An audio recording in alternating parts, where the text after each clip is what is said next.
So your answer is casual. So for the last feature that we have, so we have here at the middle, okay, we have here a husband or a couple, a husband and a wife. So what do you think is appropriate for based on the picture? Okay, yes, at the center. So your answer is in the middle.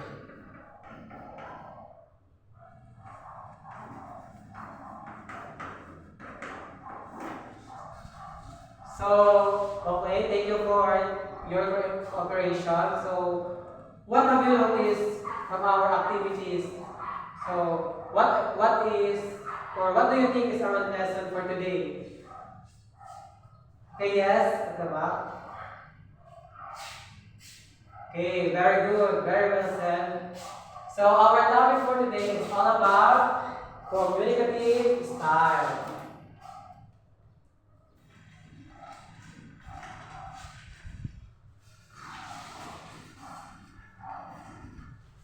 So today we will be discussing all about the communicative styles. So before we discuss the meaning and the types of communicative styles, of course, we will first have the objectives.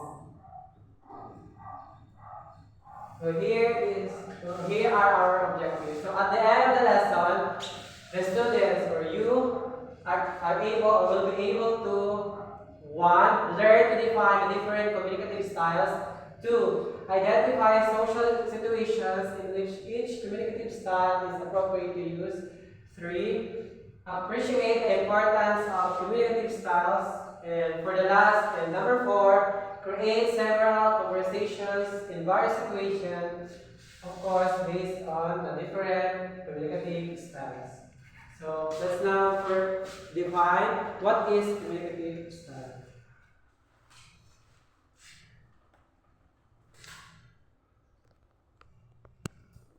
So communicative style.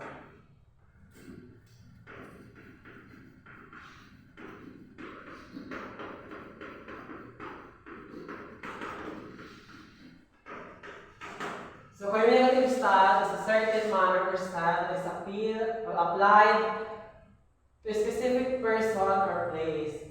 A particular style of speaking to interact with others, and also it indicates the informality and formality with which the person is speaking. So in this aspect or in this concept, we can understand that it is the style that we use in a specific person, in a specific place, wherein the language that we are going to use is based from that place or a specific person. For example, if we are going to speak or talk to our friend, of course, the language that we are going to use is based from our relationship to each other or from how we or our connection to each other.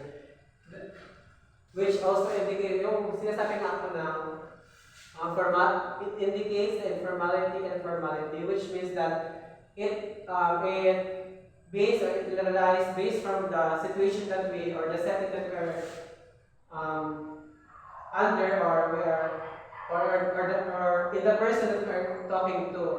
For example, if we are going to talk about to a teacher, of course, the language we are going to use is based from what the person is about. For example, he is a teacher. Of course, we are going to say respectful or a good language that is appropriate for that person, not the language that we use in our friends or in our relatives, because there are big difference or distinction between those language. So Dutch linguist Martin Jus cited 5 types of communicative style. So we have the frozen, formal, consultative, casual, and intimate. So from this type of communicative style, so the first three are mainly under formal type of communication, while the last two is focus on or under informal type of communication. So for the first type that we have is frozen style.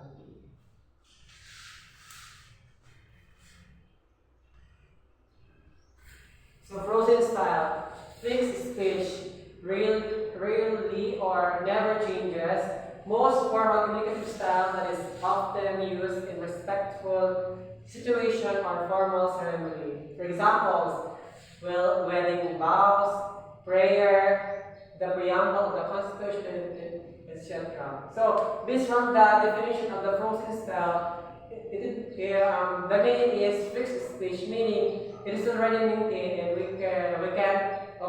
or the language used in that specific style is already fixed, or it can't be modified or changed.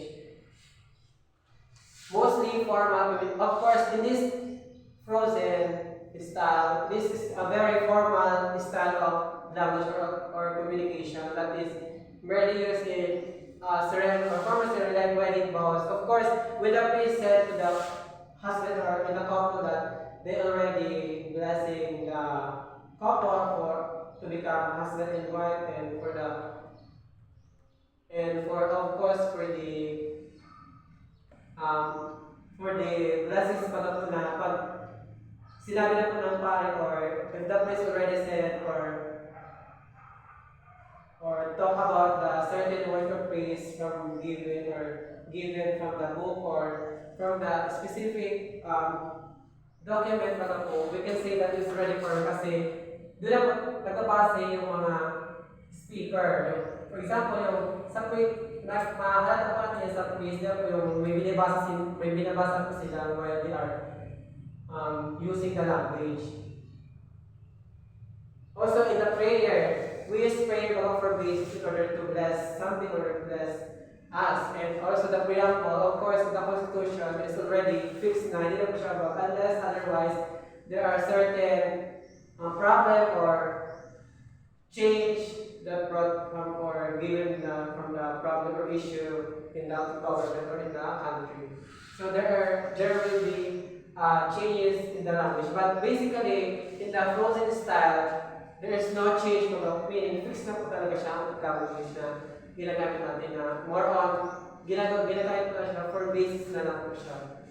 So for the so before we proceed, so is there any question or clarification about the frozen style?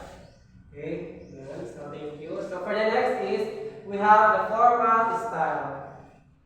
So it is the language used in formal settings and is one way in nature, follows a common accepted format. So in the formal setting, of course, it is the language used in formal settings. When you say formal settings, there must be it is the setting wherein we talk to each other in a good way, in a respectful way, that we are not, or we can use some of the slangs or informal way, of course, because it is formal.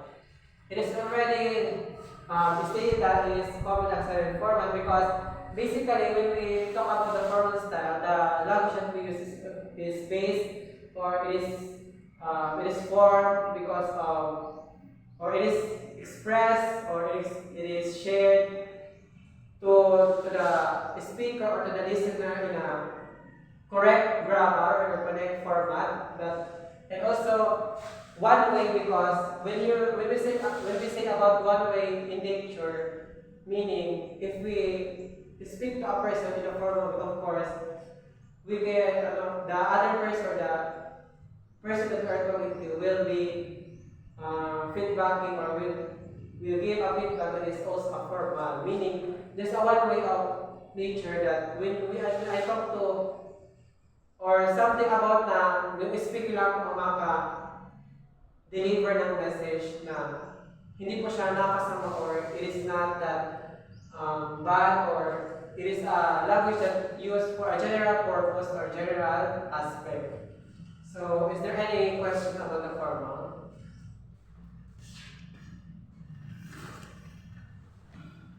So, examples of formal styles, so we have here. For example, sermons, speeches, announcement, and etc. So we have here sermons. Of course, when we talk about sermons, of course the speaker is going to tell about something na we are familiar, but is the language that they use na of course, that everybody must know, or everybody is know about that, or everybody is known about the certain language that the speaker is sharing, or the speaker is giving. Speeches, we all know that there are different kind of speeches, but of course, the very usual or the very typical speech that we have is the formal speech. Of course, when we have or when we do a speech, of course, the language that we use in there is structured or meaning. It is based from our mode that is expressed for a general people or for a general audience.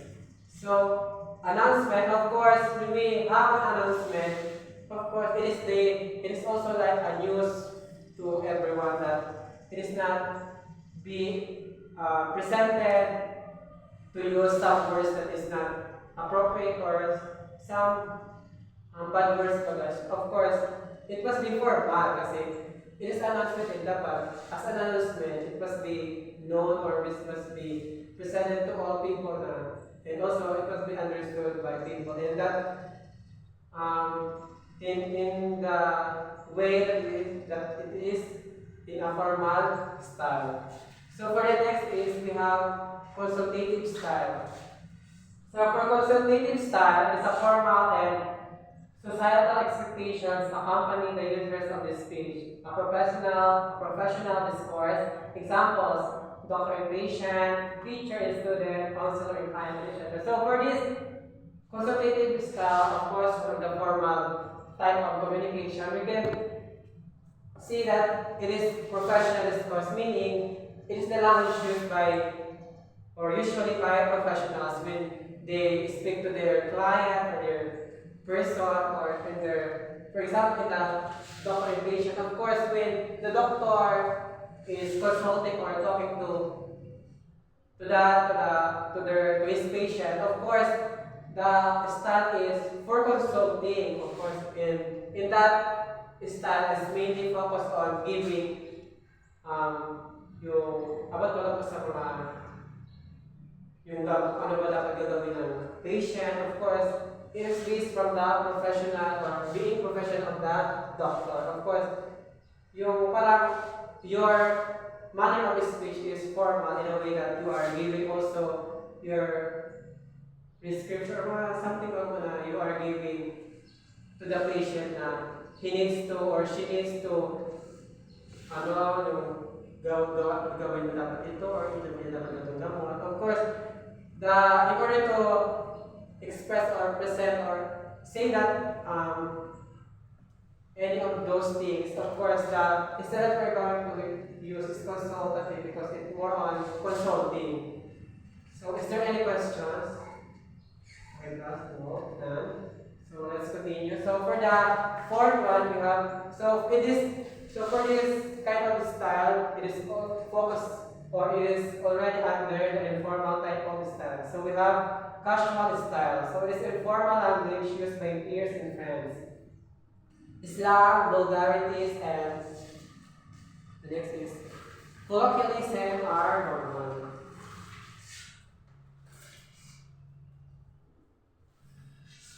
So slangs, vulgarities, and colloquialism are normal. So based from this definition, we can say that casual is mainly a language that we use when we have our friends, when we talk to our friends, when we talk to our relatives or our companions. Of course, in that very situation or in that very field flow, we are definitely using words that is yung characteristics of Islam, yung vulgarity, yung parang tinatakbo lang natin yung pagiging formal. And of course, kasi because the person that we are talking to, we already have the connection or relationship. Yun nga yung about friends and peers, we have already the relationship and connection with each other. Kaya formal language or parang hindi na po siya appropriate on. We can already talk to that person based now from our perspective or feelings. For example, buddies. Of course, when we say about buddies, you have already a connection now. You are already close friends. Chats and emails. Of course, when we we may give message to a chat. Of course, we can, for example, we can just chat up. Example is OTW like that. Ibig sabihin is on the way like that. It's already a type of casual kasi more on colloquial na siya. Parang yun sinashorted na po yung mga words or letters in order to come up with a new or na may, ano pala siya, may kaakibat na kahulugan. Ganun po. And letters to a friend and etc.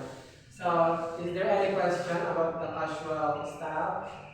So none, thank you. So for the last style that we have is the intimate style. So for this style, the communication is private, reserved for close family members or intimate people. For example, husband and wife, boyfriend and girlfriend, and parents.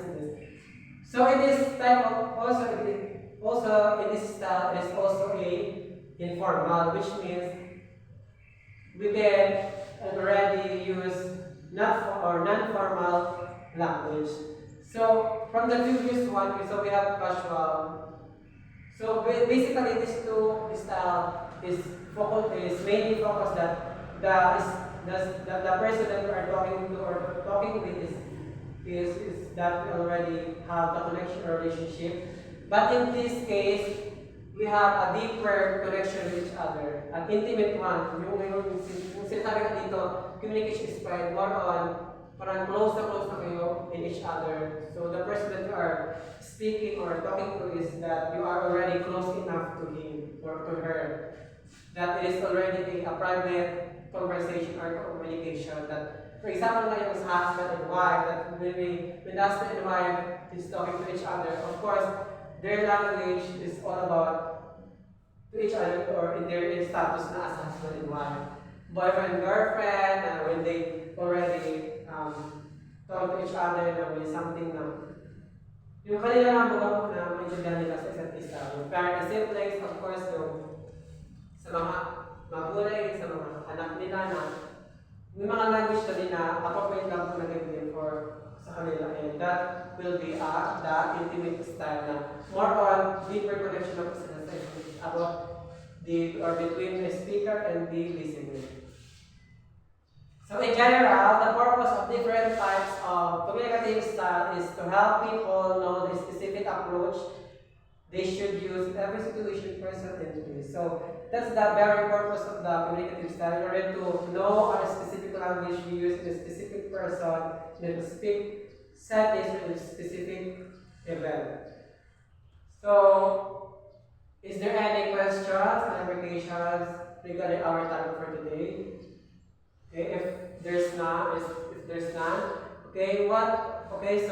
let's have a quick recap. So what will be the language that we are going to use in the situation is, or if the language is already fixed, is speech already, or is already used in very respectful or formal setting. So what language are we going to use?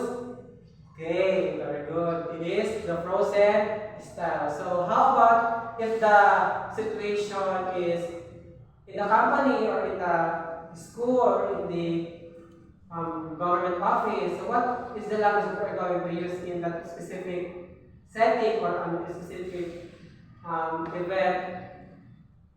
So what is the specific language are we going to use?